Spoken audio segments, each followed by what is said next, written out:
Hey photographers, welcome to the Bokeh Podcast. I'm your host, Nathan Holritz, and I'm here to help you build a sustainable photography business.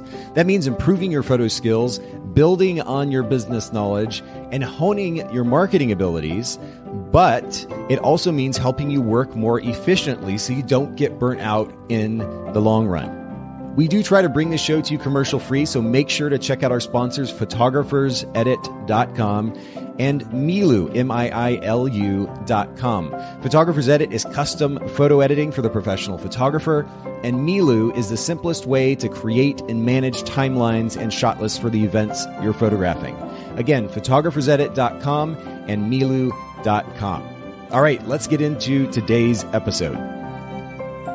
All right, ladies and gentlemen, boys and girls, welcome back to another episode of the Bokeh Podcast, and a brand new guest today with me who I'm going to get to know along with you all listening, Mandy Liz. Mandy, thank you so much for making time to hang out with us today for a bit. Yeah, thank you for having me. I'm so excited. Well, and we were chatting for just a few minutes before we got started. But just a very brief few minutes, I will add, I don't actually have the opportunity, or I've not had the opportunity to be able to connect with you extensively. So I'd love to get to know a little bit more about your brand before we get into our questions and the main topic for today. We're going to actually be talking about something that we've honestly not spent a whole lot of time talking about. That's the idea of pivoting a brand position, and more specifically pivoting to personal branding photography. And we're going to get into that in a little bit. But what market are you based in, Mandy? Yeah, so I work out of Nashville, Tennessee, and I also can travel, but most of my clients are local here to Tennessee. Cool. And whereabouts in the Nashville area are you? We live in Nashville, so most of my clients are here, but I also kind of do work in the Franklin area and just anywhere surrounding, so Murfreesboro and all of the surrounding cities. Okay. And you may know this, but I'm actually a couple hours away in Chattanooga and have the opportunity to get up to Nashville from time to time. I think it's a really, it feels like a small, big city, if you will. Yes. Like it's not overwhelming. You go to Atlanta and there's just so much to kind of process, and Atlanta, or Nashville just doesn't feel that way. And it has that really lovely waterfront similar to Chattanooga as well. I think it's great. Yeah, no, I love it. And I agree with you. It's nice in the sense that we do have a downtown, we have coffee shops, we have everything that you'd want out of like a city. But at the end of the day, it feels small enough and it doesn't feel overwhelming, like you said. Yeah, well, and then I had the opportunity to go up there, it's been a little while back, sometime last year with my girlfriend, and we spent 2 or 3 days there. I did not realize, and I'd been up to Nashville countless times before, I didn't realize how much of a party town it is too. Yeah. It's almost yes, like a tamer Las Vegas or something like that. And really fun because we were out, I guess, in the evenings and seeing maybe one evening in particular where, we're walking down Main Street, if you will. I don't know what the actual name of the street is, but all these, for those of you who've not been to Nashville before, you have all these country bars that are open and you hear the music coming from them. People are kind of piled in, and of course restaurants. And I mean, it's a really fun scene. And if you've never been before, you're going to want to go check it out because it's got a great vibe. Yeah, no, for sure. And it's also like we've become known for like the bachelorette parties and like the bridal showers, all those things. So it is really fun. And it's also just a great chance for, if you are a photographer in Nashville, to take advantage of the fact that we have so many tourists coming and visiting, and, have sessions that you can kind of create to attract those people. Well, and I have to personally recommend the Dream Hotel. We had the opportunity to spend a couple of nights there, and it is literally what they call it as a dream. I mean, it's a beautiful hotel. It's got kind of this retro feel downstairs, in particular, a gorgeous restaurant and a couple of bars. It was really, really nice. So we had a fun weekend there. But anyway, we'll jump from Nashville. Actually, we won't jump too far away from Nashville because I'm actually curious. My first question for you, and one that I normally ask my guests first, has to do with brand position. In the Nashville area, I mean, there are plenty of photographers, professional photographers. What is your business's brand position? What sets you apart from the other photography businesses in that area? Yeah, in general, I like to say that I'm on a mission to empower and encourage women through photography in their current season. So whether that is business and entrepreneurship, marriage, or motherhood. So, the overall thing is I really only work with females and cater to them. And that's all my messaging and everything that I put out is for them. But when it comes to the actual brand stuff specifically, I do have a pretty extensive background in marketing and PR and just social media management in general. So I'm really able to kind of translate their heart and their business into high quality images that they can use to grow their business. Well, and, I'm actually on the homepage of your site. So everybody listening in, you can go check it out. It's mandyliz.com, just like it sounds.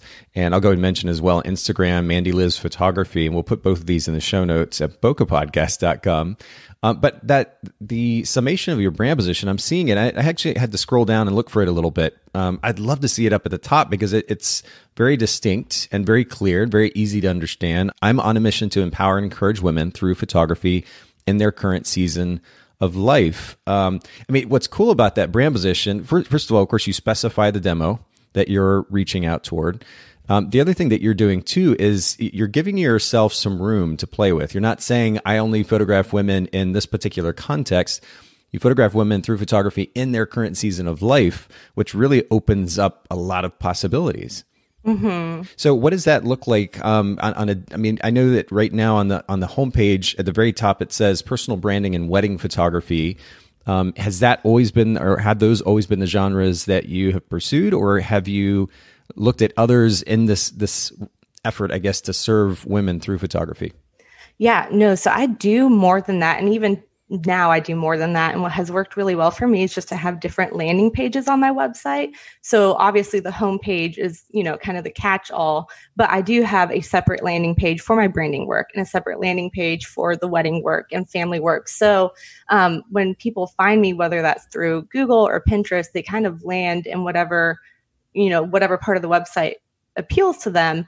And then, I have the work that specifically is for them. But having this type of brand position and having this setup of saying I work with all women, it allows me to do the family work. It allows me to do bachelorette sessions. Yeah. It allows me to do, the newborn and the family stuff and the motherhood sessions and all of it. But obviously I have found that niching down into brand photography has been what has helped me grow my business the most. So I definitely recommend to choose one and just kind of focus on it. But I also don't think that you just have to throw everything out the window. I think that you can be successful in doing a lot of different things if you're good at it and if you're able to really relate to those clients.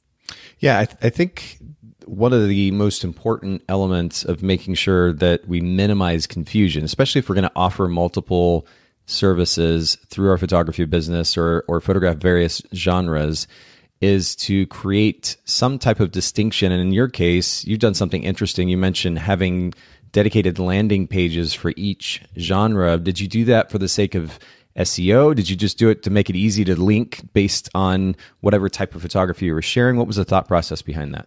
Yeah, I think I started doing it because it felt confusing. When I would land on my website, in my mind, I'd think, well, if I was a bride, I'd want to see wedding stuff. If I was a business owner, I don't want to see wedding stuff. Right. So just in order to minimize that confusion and to kind of allow myself to stand out, I decided to do that. But then there's obviously been the benefits of the SEO for that. I am ranking pretty high for a lot of different branding terms in Nashville. So it's having that designated landing page, I think has helped me with my SEO. And then obviously if you're in Facebook groups or anything like that, where people are looking for photographers, makes it really easy to send them a link to mandyliz.com/weddings or mandyliz.com/branding instead of just sending them to my homepage. Yeah, no, that totally makes sense.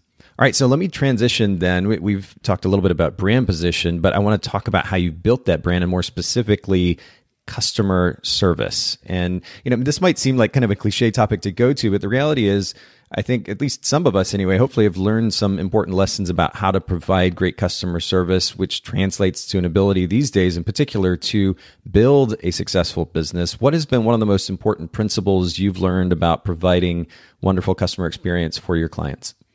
Yeah, I feel as you said, it can feel very cliche, but all my answers are very cliche. It's all about, always over deliver, under promise and over deliver. Find ways to surprise and delight your clients. Really show them that you care about their needs. And especially when it comes to the branding side of things, I'm here to help them grow their brand. So yes, I have my own personal brand. I obviously am trying to grow a profitable and successful business. But at the end of the day, when I'm working with my brand clients, it's all about them and it's all about their brand and helping them stand out. So I think it's just making sure that you're always serving without any expectations of a return. Obviously, it's great when you get those reviews or when you get the referrals, but just always give without expecting anything back. And what does that look like to kind of under promise and over deliver? Can you give some tangible examples of how you do that?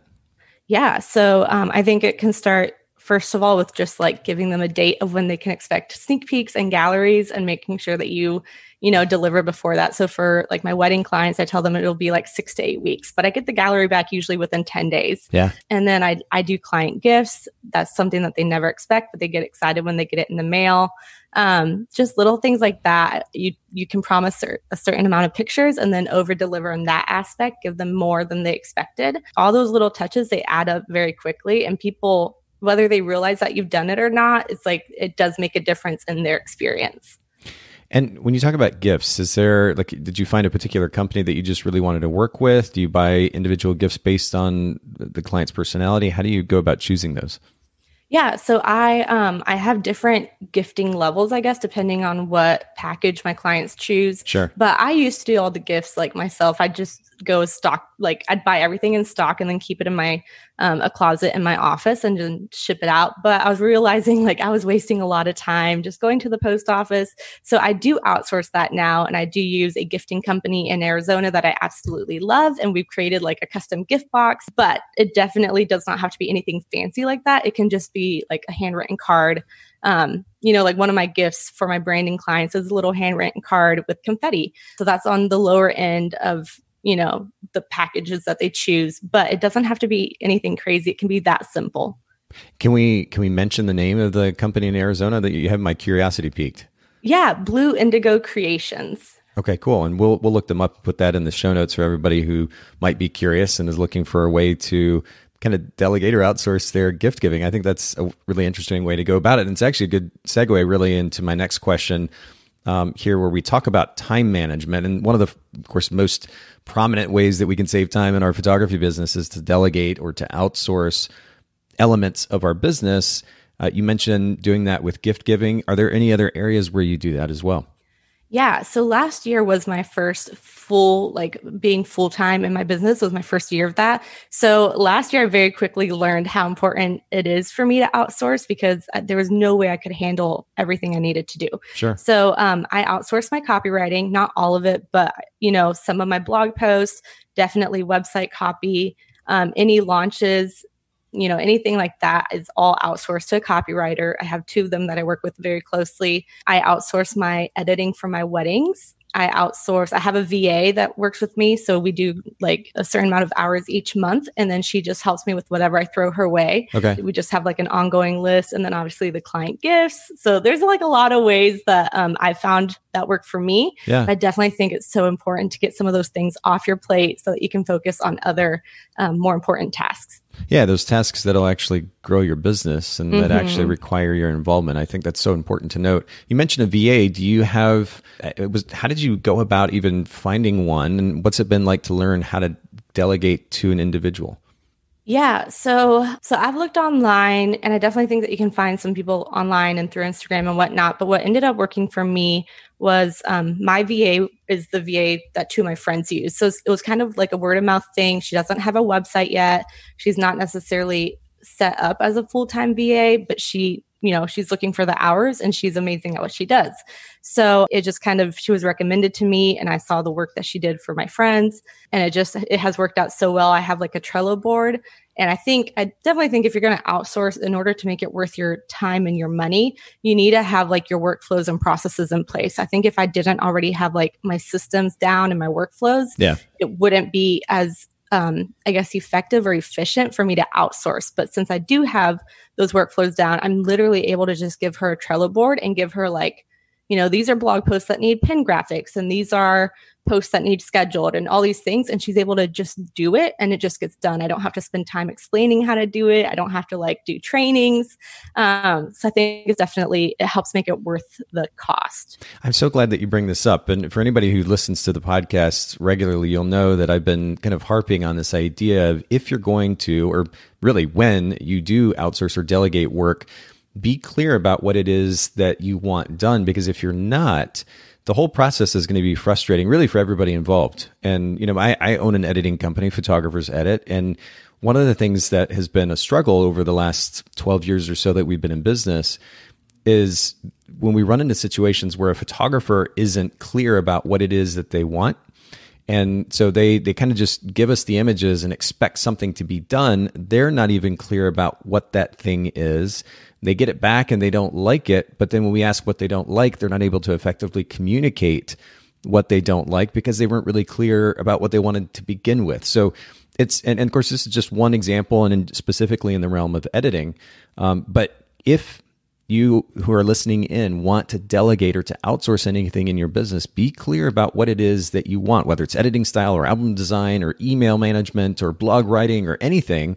Make sure you're clear about what it is that you want. And ideally, as Mandy pointed out, that you've already worked out a workflow. So you're able to very clearly, simply communicate that to somebody. It just makes that whole process not only so much easier, but so much more enjoyable, and you're going to be much happier for it in the end.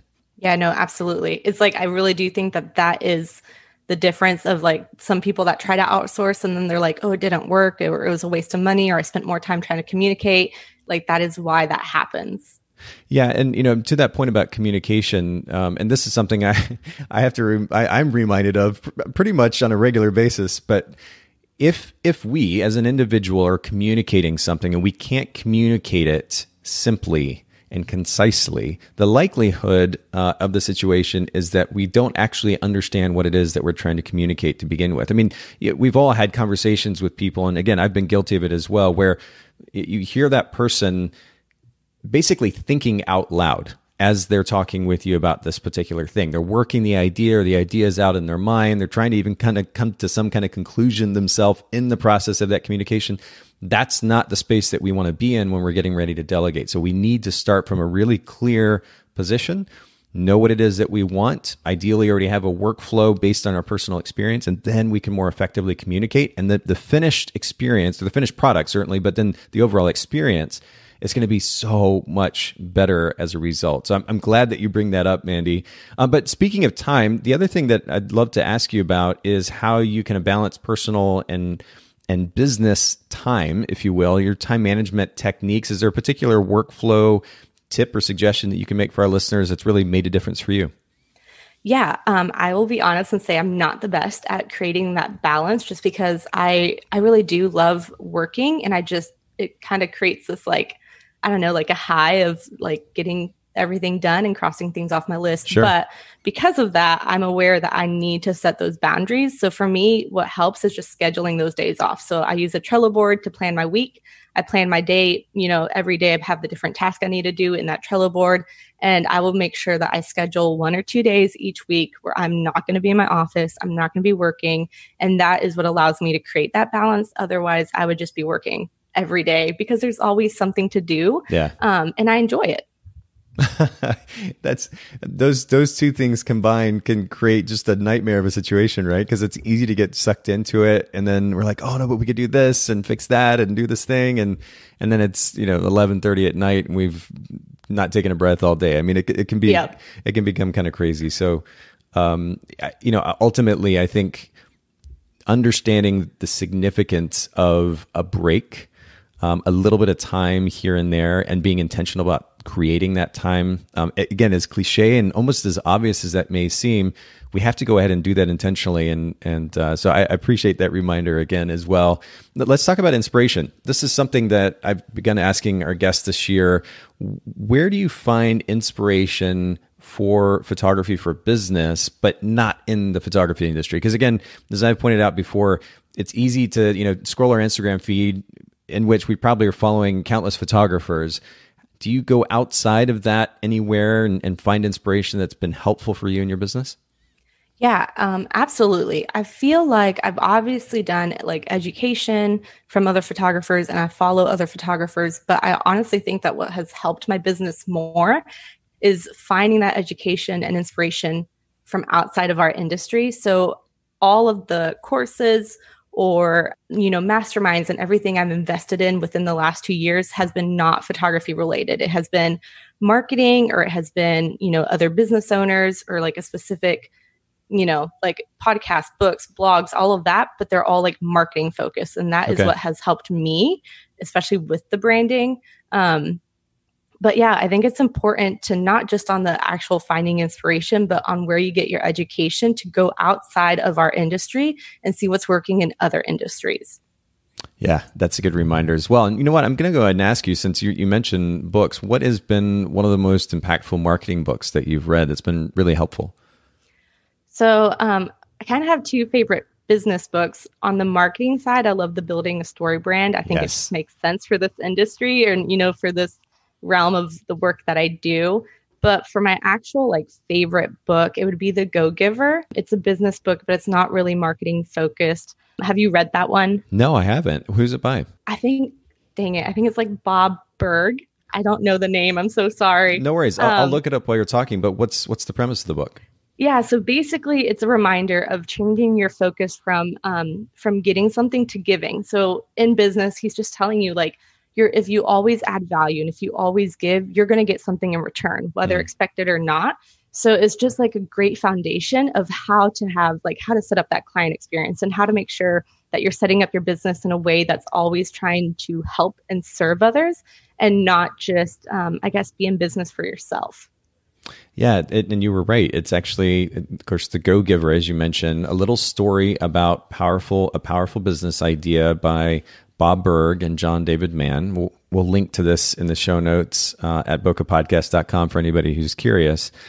This is the approach that I've taken, particularly with the podcast, the Bokeh podcast, and ultimately Photographers Edit too. At the end of the day, it's one thing to be in business, and we've been lucky enough to be in business for 12 years at this point.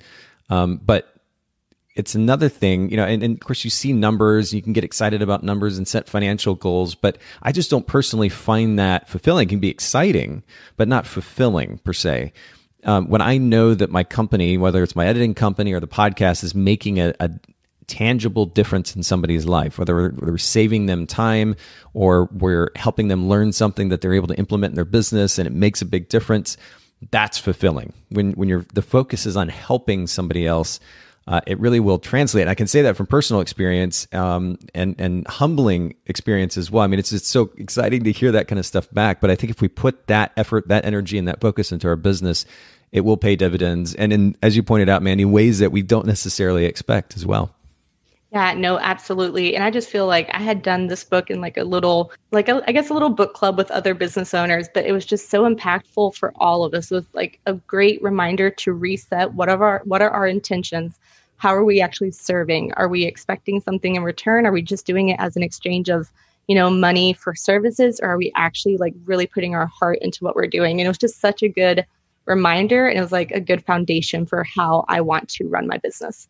That's cool. Well, we'll link to that book in the show notes, and it sounds really inspiring. And my goodness, it's very rare that you see this, but it has 5-star ratings, over 2,400 ratings in it, and a total 5-star, not even a 4.5 or anything. It's a total 5-star, highly rated book apparently. So we'll put that in the show notes. Anybody who's curious, make sure you go check it out. And by the way, for anybody listening in, Bokeh Podcast, BOKEH podcast.com, the show notes from each of the episodes, you'll find them there. Take advantage. There's helpful information, the talking points from the conversation, the resources. We'll link to those. Make sure that you take advantage at bokehpodcast.com. Let's transition, Mandy, to kind of our primary focus for today, which is the pivoting process to personal branding photography. And I'd be curious, first of all, actually, to find out how long you've been involved in personal brand photography. Yeah, so I had my first personal branding session in July of 2016. So I've been doing this for 4 years, but it's really kind of been the bulk of my business for the last 2 years. All right. So you mentioned having been involved in personal branding photography since 2016. You actually got started before, we saw this massive shift in the direction of personal branding photography. I mean, it seems to be kind of all the rage now for photographers. Why did you make the move into the genre to begin with? Yeah, it happened very organically. I had a friend that had a blog and she just needed pictures. So I kind of did the session for her.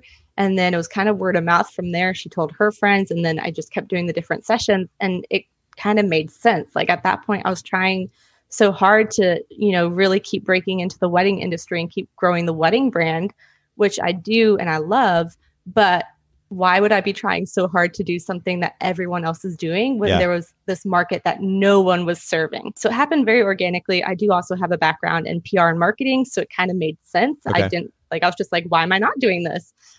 So, I just started offering it, and then the actual specializing in it, it's just when I realized like, okay, no one's doing this. And the few that are don't have that marketing knowledge. Like it's more portrait photography rather than really strategic brand photography.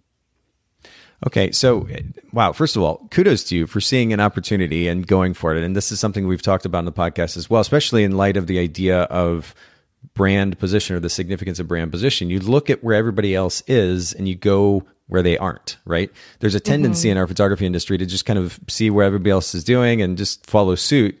And that can actually be harmful if we want to create a successful business, at least as fast as possible. If we're just doing what everybody else is doing, now we're stepping into a crowded space. Why not look for opportunity where people aren't and go there? And this is a really great example of it. Again, you made that move before it became so popular to be involved in this genre. But it's also before, I can think back. In fact, when I first started this podcast, I interviewed some longtime friends of mine, actually former clients of mine when I was a photographer. And Grant and Sarah Dodson, they offered what we would now term commercial photography. And it's actually what we called the episode. But they were photographing other companies or other brands. And I think there's been a time in which brand photography maybe had kind of a different connotation. Haley, who produces the show, and I were talking about this. These days, when we're talking about brand photography, a lot of times we're talking about what you do, which is personal brand photography, individuals who may have companies or represent brands. Isn't that right? Yes, no, absolutely. And it's definitely a form of commercial photography, but the rules of it are so different from a traditional commercial shoot. Interesting. Okay. Well, I know we're going to talk about the biggest differences between, especially for wedding photographers, if they're interested in personal branding photography, they want to make that pivot, that change. We're going to talk about the differences between wedding clients and brand clients, but can you create a little bit of distinction for us too between commercial photography, as I was talking about with Grant and Sarah, and I'll pull up the episode number here in just a second. But the difference between that and brand photography, you said they're very distinct difference in the rules? Yeah. So a lot of people, if you think of a commercial photographer, you're thinking of headshots in front of maybe like a gray or white backdrop. You're thinking of those galleries where you kind of look at maybe a contact sheet of like 50 images and you pick 3 to get retouched and they're like highly retouched. It's just a little bit different. Or you're thinking of a larger scale, big corporate business that just needs like only product photos, or, it's very like step and repeat type of pictures. Where brand photography, the whole premise of building your brand is that no one else can repeat it. Like it's a personal brand. So that includes your personality. It includes the things that make you different, that set you apart. So when you're kind of like strategically thinking of a personal brand session, you get to be a little bit more creative with your shot list and try to, be more creative with your locations. And it doesn't have to be so, stuffy. It doesn't have to be so professional. It can be fun, and it can be, it can just be a lot more creative. Okay. And I appreciate you kind of creating the distinction too. Just to reference the episode that I mentioned, episode 11, actually, with Grant and Sarah Dodson. For anybody who's curious, first of all, to hear like what some of the early episodes sounded like. This one was from October 13th of 2016. It's kind of crazy. But I interviewed my friends Grant and Sarah Dodson, and we were talking about making the transition from wedding photography to commercial photography. Obviously, today's conversation is different in that we're talking about that move from wedding photography to personal brand photography. And so do share with us, Mandy, the difference, really the 3 biggest differences, if you will, between wedding clients and brand clients, and how photographers might adapt to each one of those differences. Yeah. First of all, I just want to give a reminder. This is all during COVID and during this season where weddings are getting canceled and postponed. So branding is something that's still happening. Like businesses more than ever are needing to post online. So this is just such a great season where if you are thinking of transitioning out from the wedding industry, this is the perfect time to build that portfolio for branding and to start positioning yourself as an expert, especially if you don't have other people in your market already doing that. So I just wanted to open with that because I think it's important to figure out, I think in the season, a lot of people can be stressing, and I don't think there's any reason to quit. You just need to pivot a little bit. But the biggest difference is first of all, brand photography, even though it's different, a little bit different from commercial photography, you're still doing a commercial shoot in the sense that you need to be using a commercial agreement and have a commercial release. So the way that they're using their pictures, it is going to be to generate income for them. So you need to be charging more for that session, and your agreement needs to allow them the usage rights to use those pictures without giving you credit, to use those pictures, for billboards or for maybe a book cover or for running ads. You need to give them the permission to use those pictures to grow their brand. So it's no longer just going to be a personal release. Interesting. Yeah. And I'm glad that you bring that up, because there's a high likelihood that a photographer could actually lose a lot of money if they just charge the same way they would for a portrait session or a wedding, and don't set up the specifics when it comes to how those images, A, are going to be used, but then B, how the photographer is going to get paid for that usage, for those usage rights. This is there's a potential for massive loss there. So I'm really glad that you bring that up.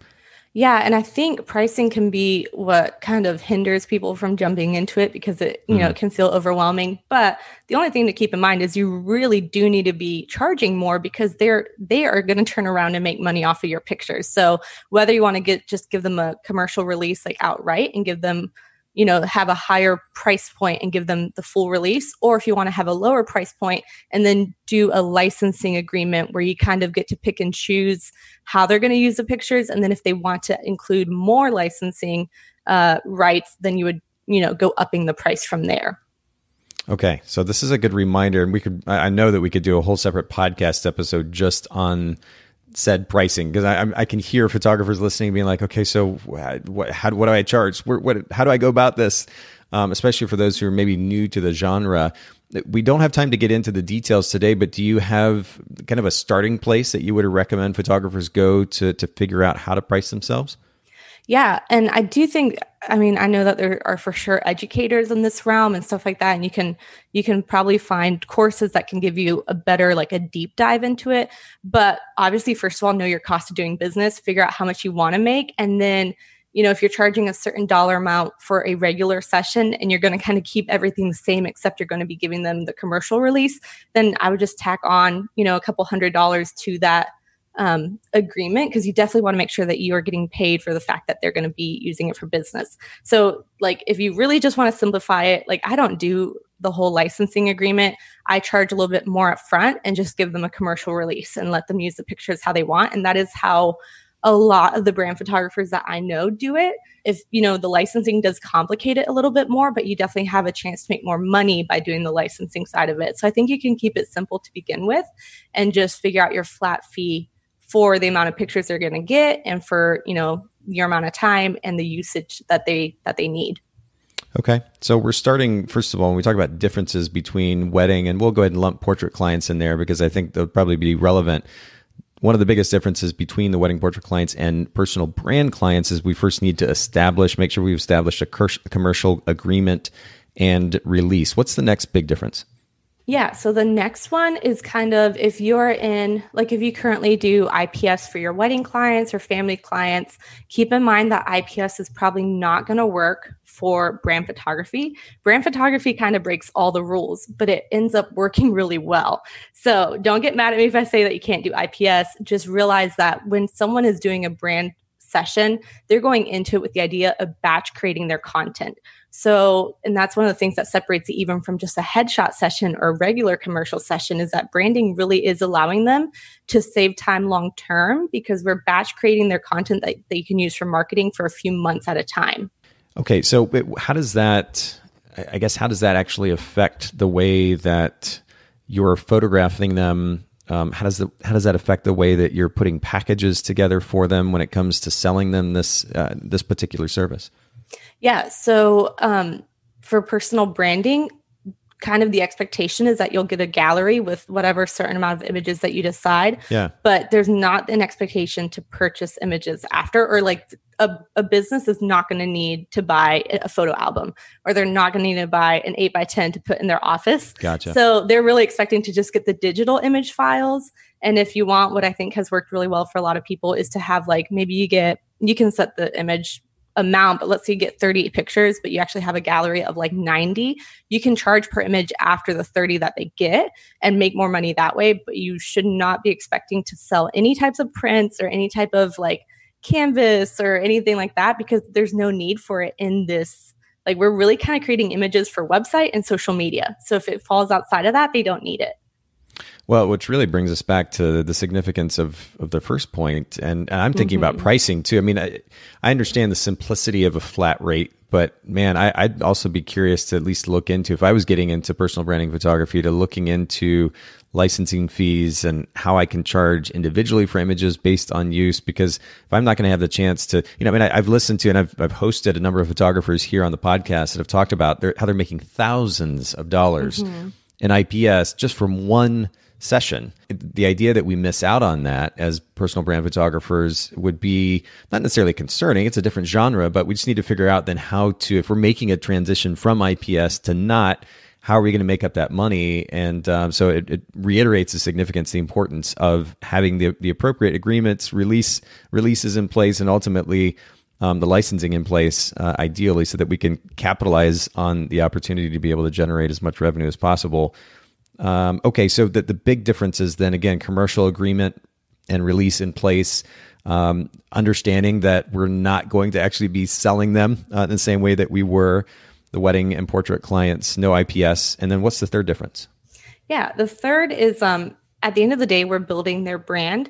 So a lot of times I think it's normal to ask for credit when we do a session for a family, ask them to credit us online on social media when they post, or ask them to not filter their pictures. That kind of goes out the window with personal brand photography, because a lot of clients need to use their pictures for ads and they need to add text to it, and they can't be crediting you for every single image. A lot of clients obviously will tag you. They love your work and they love working with you, so they want to promote you. But at the end of the day, there isn't an expectation for them to have to give you credit for every single time they post, because that can take away from their message. If they're doing a push on social media and then they have to end it with, shot by Mandy Liz Photography, that kind of takes away from what they're trying to sell to their clients. So that's the other thing, is just to remember that we're building someone else's brand, and those referrals and all of that will come, but it will just come differently. It doesn't have to come by them tagging us or giving us the appropriate credit.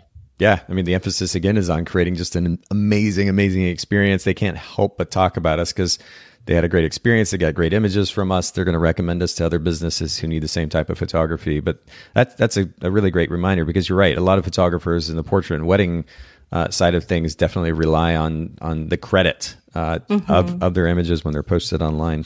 Let's actually get into what a brand session looks like, and more specifically, what your recommendation for a shot list is. I mean, for a portrait photographer, for example, especially a location portrait photographer, maybe this is going to feel somewhat familiar, but is there a very unique shot list for a brand session in comparison to, say, a non-location portrait session? Yeah, I think the important thing to remember is every client is going to have different needs. So for brand photography, I do send like a client questionnaire, and it asks questions like, do you have any launches coming up? Do you have any blog posts planned? Do you know what your marketing plan is, so that we can go ahead and create those pictures? Because otherwise you might just be, you might be taking a few verticals, a few horizontals, but then when it actually comes down to them, creating their website or whatever, they might need a horizontal image with some white space on the left side to add text. And then if we didn't create that in the gallery because I didn't know that, then, they're going to have to be cropping a picture or try to make something work. So what I would recommend is to come up with a questionnaire and ask those questions. Like, what pictures do you know that you need? What are some of your photo ideas that that you want to have to promote on Instagram or on your website?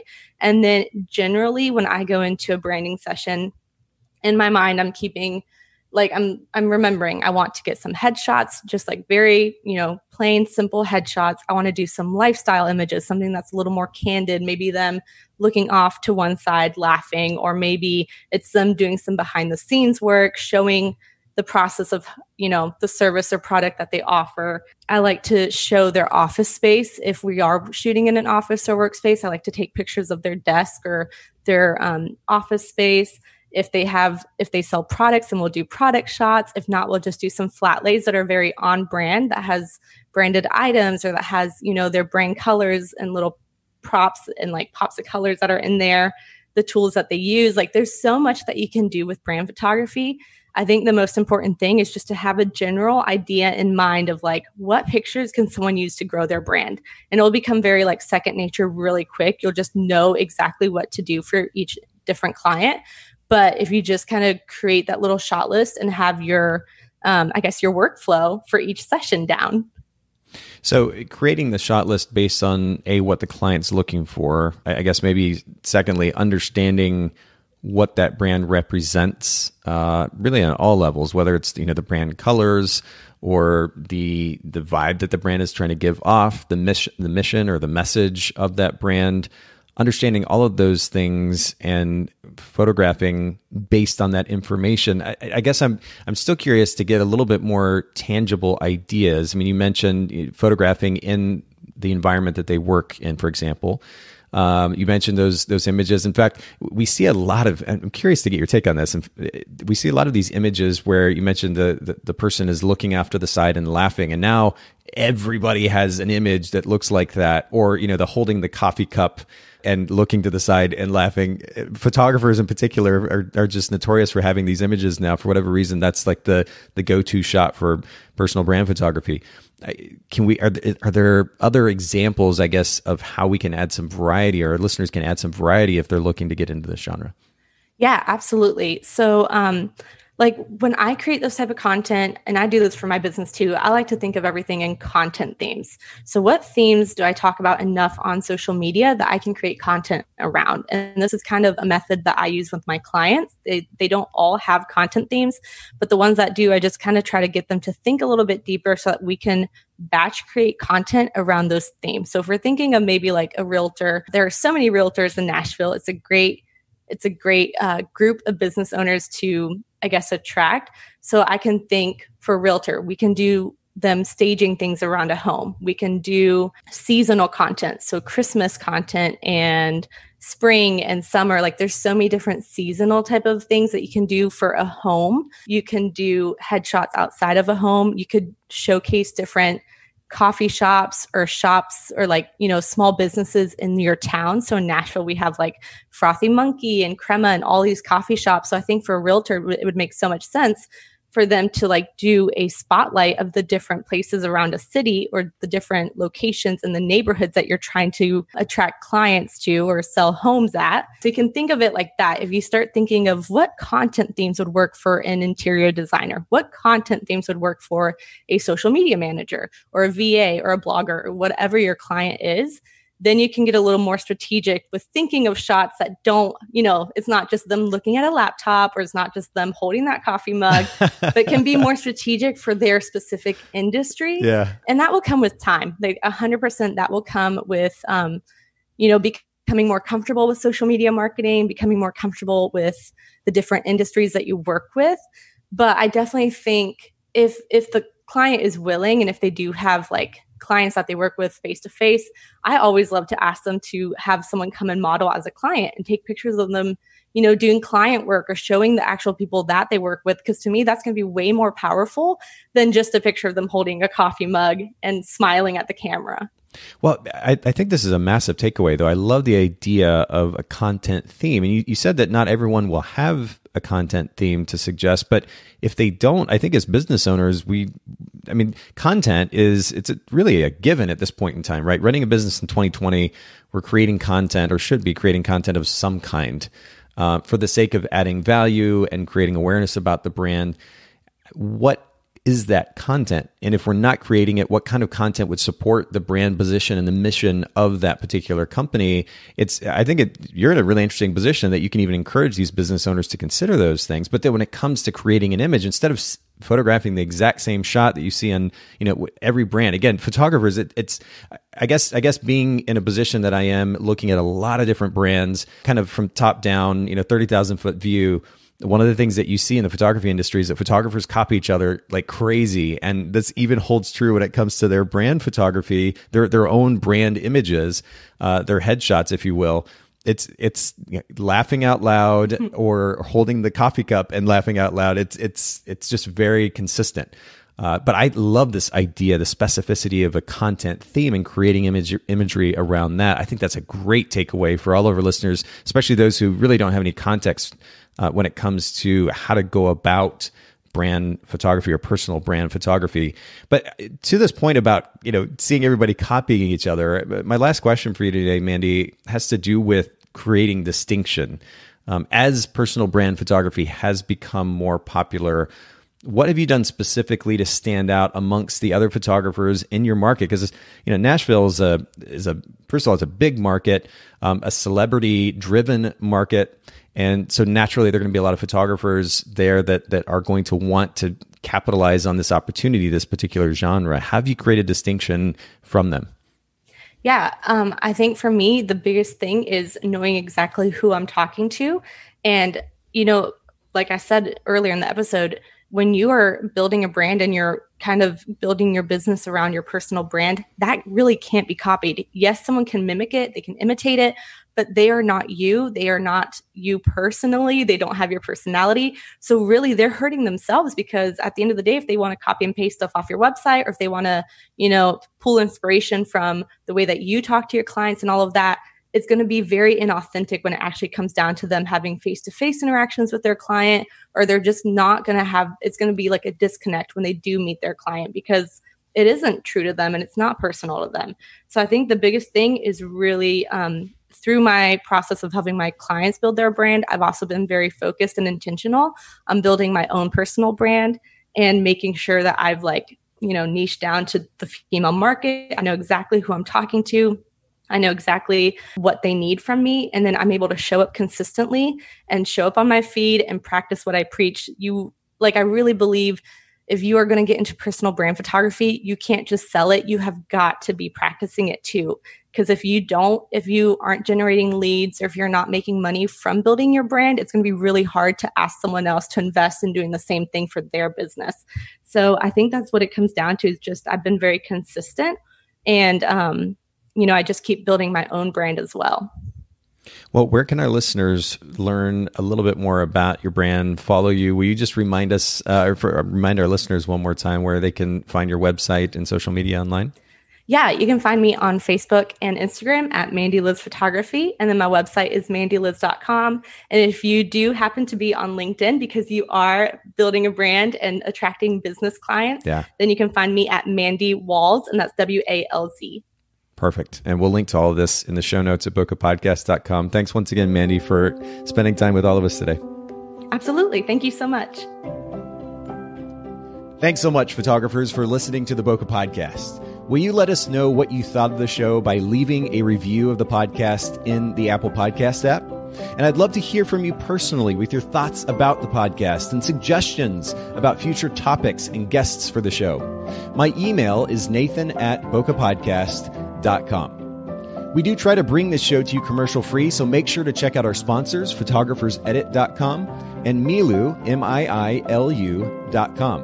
Photographer's Edit is custom photo editing for the professional photographer, and Miilu is the simplest way to create and manage timelines and shot lists for the events you're photographing.